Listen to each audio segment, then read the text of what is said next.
Hello friends, welcome to my YouTube channel. How to fix screen resolution problem in Windows 11. Just right-click on the Start button. Now click Setting.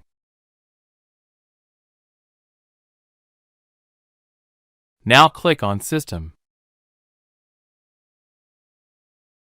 And click on Display Right.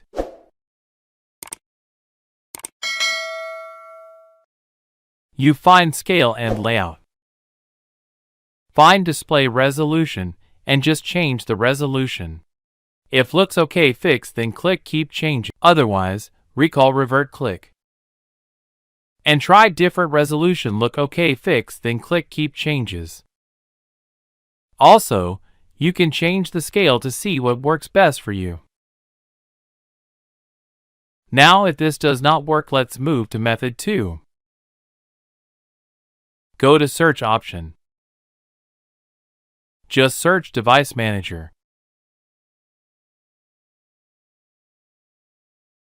Search box, now click on Device Manager. Press clicks on Display Adapter to expand it. You may have more than one display adapters. One of them is your basic adapters, and another one is your graphic card. So right-click on the basic display adapter. Click on Update Driver. Now click on Search automatically for drivers. It will automatically download and updates the best possible and latest driver.